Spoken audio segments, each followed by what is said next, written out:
like find a good spot for this where my face isn't like weirdly blocked by the sun.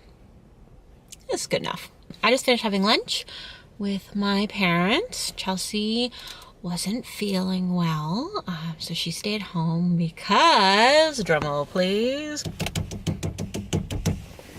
Chelsea got her period today. Woo! So we called in her day 1.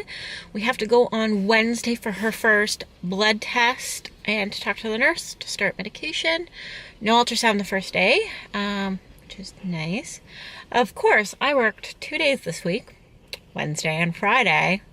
So it's got to be on a day where I have to work. So thanks for that. But I want to talk in this video about things that I'm doing as the non-caring partner, non-caring parent, to help sort of feel like I'm involved, to help feel like I'm taking care of Chelsea and supporting her and doing things like that. So we're gonna run in to the grocery store and grab a few surprises for Chelsea. And I'll talk about some other things that I've been doing. Okay, basically today's mission was to buy anything Chelsea has ever craved and things that she can't eat once she's pregnant. So these are her favorite goldfish crackers. They were on sale, so I got the last 2. She's not gonna be able to have the smoked salmon anymore if she gets pregnant. Not gonna be able to have that brie. That's just my favorite cheese in the world, and it was on sale. I got some sour jubes because that helps her if she's feeling nauseous. I got her favorite granola bars, bologna, which she isn't going to be able to have, hot dogs, which she wouldn't be able to have, yogurt, which is like her go-to snack, pizza fixins, and like 20 salad kits because we're lazy people. And the hilarious part is that she doesn't even mostly, like, she never eats hot dogs, but like I feel like she's gonna want them because she can't have them. That's how I feel. Oh, and then I got this pasta sauce that's pumpkin that we've been eyeing for literal ages and just never gotten. Alright, so I'm back from the grocery store, got everything unloaded. Chelsea just woke up. She was up all night, so she's just sort of feeling better now. I think one of the things that I want to talk to you about today, like I said, was just how do you, as the partner who's not undergoing the transfer, feel like you're really involved and supported? For me, a big part of that is trying to make sure I can get to as many appointments as possible. I felt so blessed that Chelsea could come to all but one of my early morning appointments when I was undergoing the egg retrieval process. It was such a huge help. Sometimes I would be so anxious about the information I was getting, I like wouldn't remember half of what the nurse said. So just having like another pair of ears in the room to listen is so helpful. So I think one of my big recommendations would be finding out if your partner really wants you to be there, even if they know it's a hassle, even if they know it's not practical, they might really want you to be there. And number 2, trying your best to do that if possible. Obviously, it's not always going to be possible. Like I mentioned before, Wednesday's actually one of the few days I work, so it's probably not practical for me to go, but I want to go for myself so I can hear the information. I can feel like we're starting this process together. Maybe 1 or 2 of the middle ones I'm not going to be able to make, but I really want to be there for the first one. Where we sort of get a more firm idea of what the plan is. The other thing I've really been just trying to do is figuring out how the house work is going to change. Not only if Chelsea gets pregnant, but just during the embryo transfer process. One of the big things is that Chelsea's not going to be able to do the litter anymore. You can't change kitty litter if you're pregnant. So we're trying to come up with a good system in the basement for me to be able to do that with my OCD, and I might talk about that some point future, but I actually have OCD. I'm not referring to that as being like, I'm very neat. I'm actually not very neat. I just have severe anxiety around contamination. So We're trying to figure out how we can set up the litter in the basement so that I feel comfortable doing it, so I can take that piece over. I've been changing sort of slowly over the last couple of weeks a lot of the things I do around the house. So I've been doing way more stuff in the kitchen, just because that is a huge stress relief for Chelsea. She's like clean kitchen, clean start, clean life. That is like her mantra. Other stuff can be a mess, but if her bedroom and her kitchen are clean, then she is one happy woman. Other things, I will not show any video clips of this, but snow has melted this week and our backyard is full of literal shit.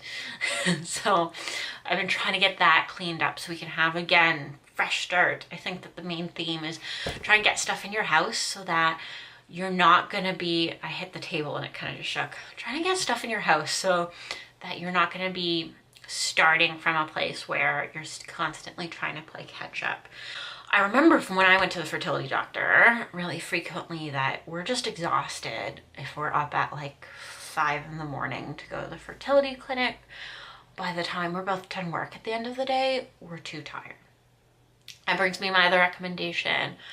Pre-made meals, easy meals, really simple things are gonna be like key, I think.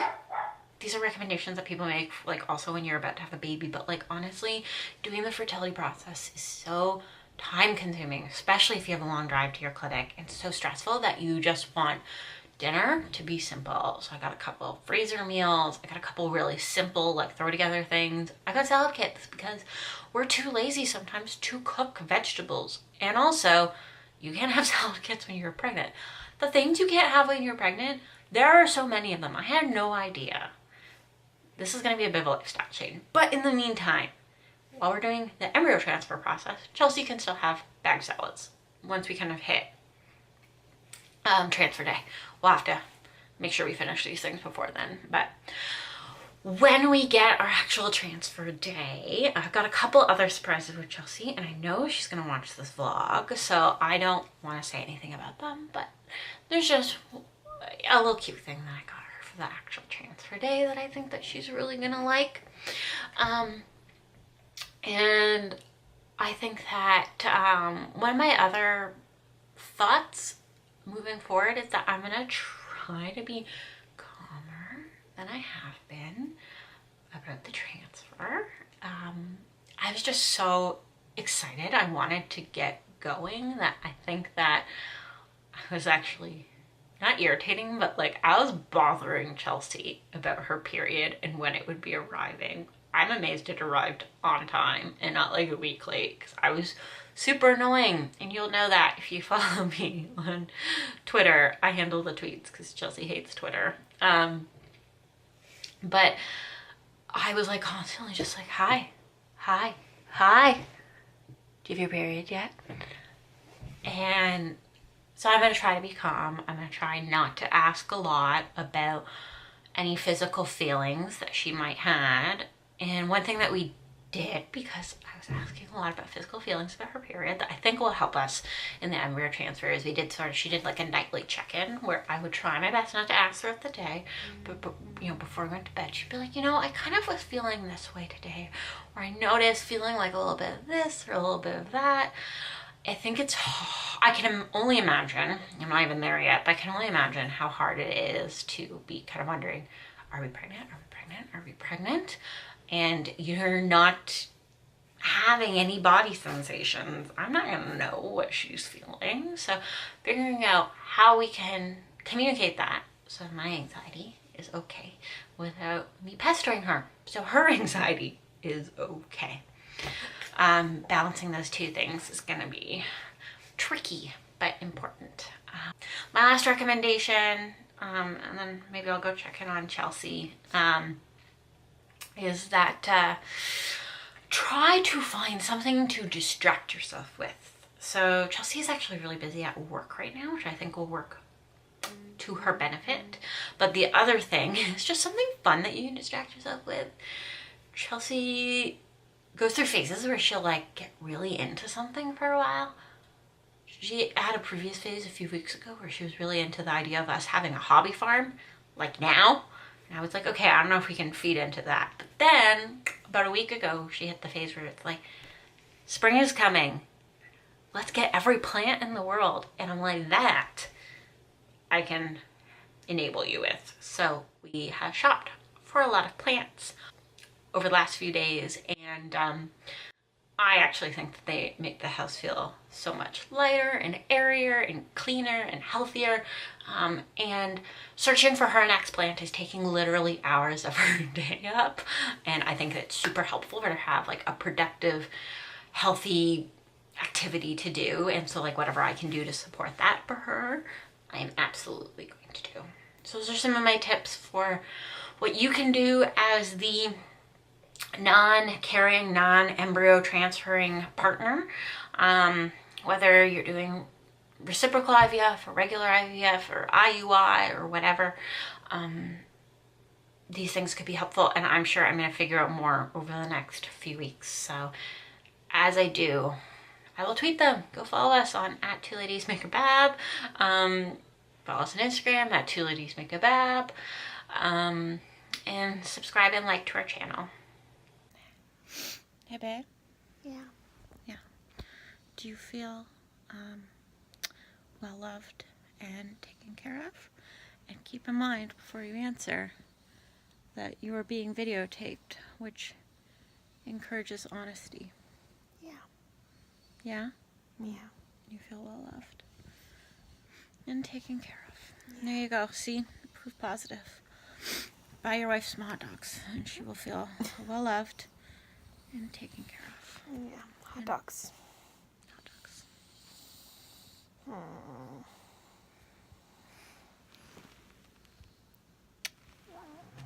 Oh, there she goes. Here's a bonus tip for you to take care of your partner who's undergoing a transfer. Just cover them in blankets so that they can stay in the darkness. Yeah. Stay in the darkness at all times.